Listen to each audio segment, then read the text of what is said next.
What's happening, everybody? Welcome back to the channel.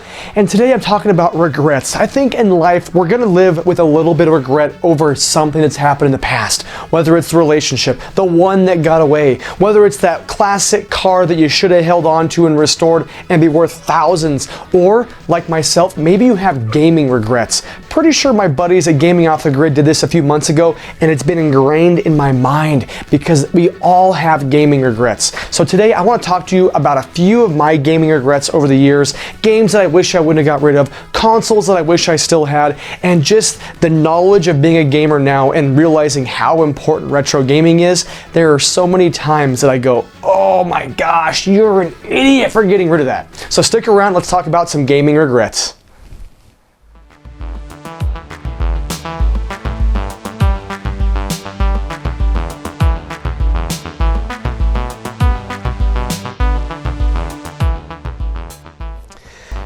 You know what my first gaming regret is? The first one that always comes to mind for me is the amount of games and stuff that I got rid of. Traded into GameStop, traded into local game stores because I was trying to save 10 bucks on the latest game. And when I say 10 bucks, I'm saying that like 10 bucks. Because we know we were getting pennies for our games unless they were brand new. For me, I spent thousands of dollars on games and traded them in for what? If I was smart, I would have kept them all and had a huge collection like these guys at Do You Nerd. I don't think Tom and Lacey get rid of anything. Have you seen their game room? It is awesome. For me, my collection is but a small piece of my gaming history because I thought it'd be a great idea to buy a game, beat it, and then go get 1/25 of what I paid for it back so I can save a few dollars on the next game so I could also trade that in. Pour me a stiff drink, bartender, because that's what's going on right now. Yeah. So that's the first one, just the amount of games that I've had over the years. I mean, I always had the memories of playing them, but it's still cool to just have those on the shelf when people come over and go, oh my gosh, I remember playing that as a kid, or oh my gosh, I can't believe you have that game. It's one of my favorite things of actually having a game room and a game collection, and it would be even cooler if I had all my games back. Now again, some people love trading them in, and I get it. If you're in a financial bind, you might have to trade in your games in order to play the latest and greatest.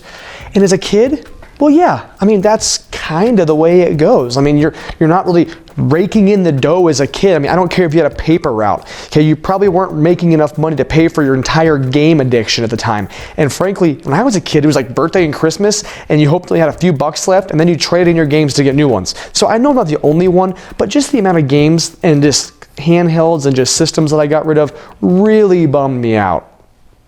This one always kills me because this is probably one of the biggest ones, especially in this list, and that's getting rid of my original Game Boy.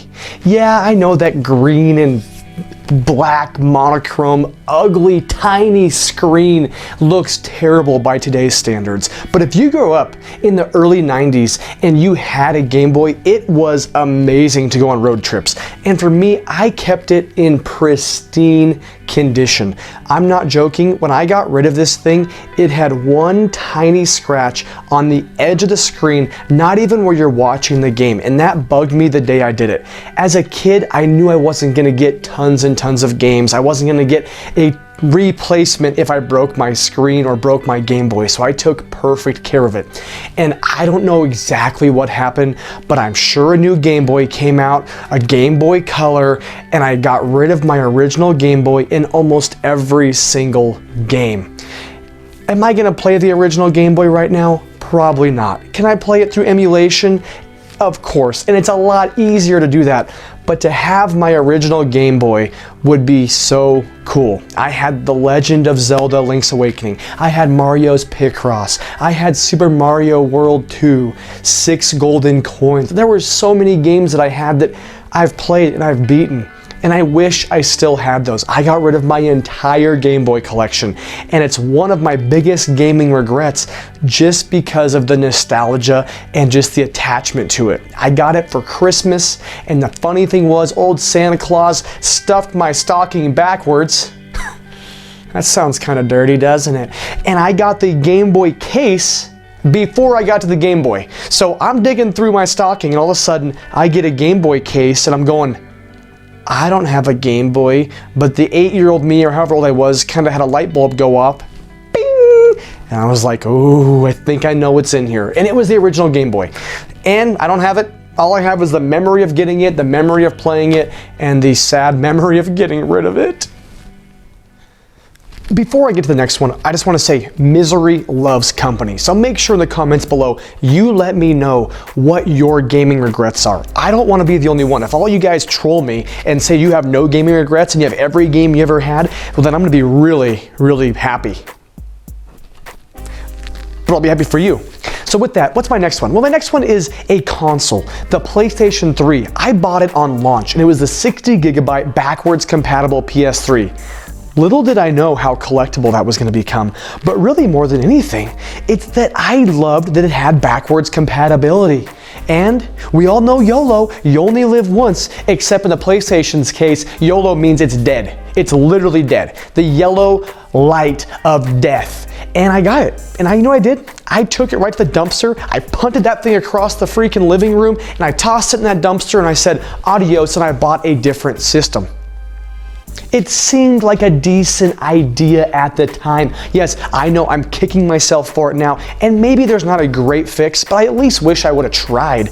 I love playing PS2 and PS1 games, and I'd really love to play them in HD on that PS3. And really the PS2 is the main one. I love collecting for PS2, and so the PS3 made that really, really easy to play those games on through HDMI. Well, I've got it working now with a bunch of conglomerated mess of cords and retro tinks and M classics, so it looks pretty good, but the PS3 just made it really easy, upscaled it, made it super simple. So I really regret selling my backwards compatible PlayStation 3. It's not the most iconic system of all time, but for me, I loved that thing and I really did play it to death apparently. But I really wish I would have at least given a little bit of effort to try to send it in for repairs. And if you've played the PS3 and had the yellow ring of death, is it fixable? I don't really know. I kind of hear mixed reviews on that. You know, another gaming regret is the original PlayStation had a game called Valkyrie Profile. Pretty popular. Somehow I got my hands on it. I think I literally paid next to nothing for it. I played it for a little bit. I sent quite a few of those warriors to Valhalla, and then I quit playing it and I pretty much gave it away. At the time, I wasn't going to play it again. Valkyrie Profile, who cared about that game? Original, black label case. Who gave a crap about Valkyrie Profile? Well, wish I had it now. That game loose is like $75. Loose, if you just have a few discs flying around like frisbees, it's worth 75 bucks. Brand new, sealed like 400, and complete in box is like 180 or something. I mean, yeah, again, I'm not into collecting because of money. I mean, I'm not getting rid of my collection. I don't sell my games. I just apparently give them away. I just give away expensive games, and if they're worth something, then chances are you'll probably end up with it. That's the kind of guy I am around here. The old trollster's getting trolled by his retro game giving. So with that, Valkyrie Profile Black Label original case, didn't realize it was going to be a hidden gem, going to be rare, going to be awesome, and because of that, now I want to be that guy that pays a ton of money to get it back because I just want my game back. The other one that I have a little bit of regret is Final Fantasy VII, the original Black Label. I sold to my friend for $10. Yeah, I beat it. I mean, I loved the game. I literally completed that game about as good as you could do back in the day. And I gave it away. I just said, hey, who wants to play Final Fantasy VII? I wanted everybody to experience what was, in my opinion, the greatest RPG of all time. We know everybody has an opinion on that, and that's a video for a different day, which will be coming out pretty soon, so make sure to take a look. But with that being said, those two games, Final Fantasy VII, Valkyrie Profile, gave them away. Wish I still had them, but I don't. You know what else bums me out? Getting rid of all of the boxes that my games came in. I'm gonna be honest. This isn't the original game that I bought. I just bought this at a retro game store because it was a good deal a few weeks ago. And the game itself is meh. But I, like many people, got a game, tore the cardboard right off of that thing, ripped the game and the manual, I kept the manual, and tossed that cardboard out like I was trying to save the earth through recycling. Well, folks, I love the Earth, but I want that cardboard box back. If I would have known how nice it would be to have stuff complete in box. Now, I don't need a complete in box. I don't like loose. I mean, I don't like having a row of discs just lying around. I at least want some sort of protective case. And if I get the manual, it'll be the best.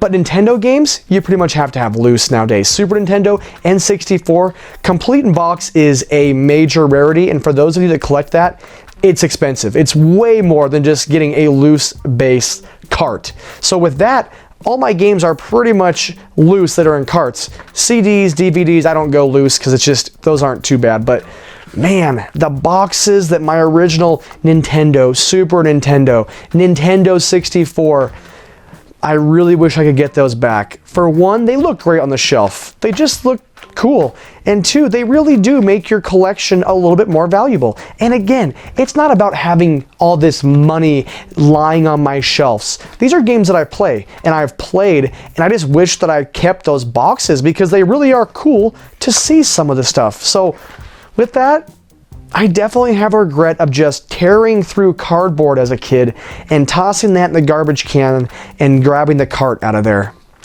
I think most of us did it, but I think most of us can relate that we really wish we probably would have kept a few of those. Okay, I don't want this to turn into some cry fest, poor me story, so I'm going to close this list out. And the last one is not taking enough pictures and videos along the way. It's simple. It's so easy when time just flies by to look back and go, man, that was fun, and then go, I have nothing to even show that I played that game. And I had so many fun memories with my friends, LAN parties and Diablo and Blitz on the Nintendo 64 and even my Nintendo. But I don't have a whole lot of even proof to show that I played those games. And memories are fantastic, but my gosh, I love having videos. That's part of the YouTube journey, is I love being able to document a lot of what I'm doing day to day. That's part of the fun in making the videos, is at least it's recorded and it's set in stone and I can access it whenever I want. But for me, I wish I could go back and just record a couple times a month my gaming journey, what my reactions were like, hanging out with my friends and just us being goofy. Because even though our memories are probably good, they're not good enough. And there's so many gaming memories that are absolutely gone with the wind. And unfortunately, that's just not going to work for me. So I'm trying to be better about recording everything. I'm the worst at taking pictures and uploading stuff because frankly, I'm in the moment. I want to game hard. I want my eyeballs to have toothpicks in there to keep my eyelids open. I want my corneas to dry up, and I want my contacts to be plastered to my eyeball. That's the kind of gaming session I want. I don't want to have a vlogging camera set up going, okay, I just defeated the last boss, guys. How you doing? But I need to get better at it. And I'm always jealous of people that do that because I go, crap, I should have recorded it. So there you have it. You know what? I feel better already. Sometimes it just feels good to get that off your chesticles. And for me, I feel better. Not that much better. I still wish I had half the crap I gave away, but hey, at least you guys know now. And again, let me know down below. I cannot be the only one with some of these gaming regrets. Let me know what your biggest one is. What game did you buy or pass on that you wish you would have picked up? Alright guys, thanks for watching. If you love the content, hit that subscribe button, ring the bell icon. We'll see you next week. Keep trolling, keep rolling.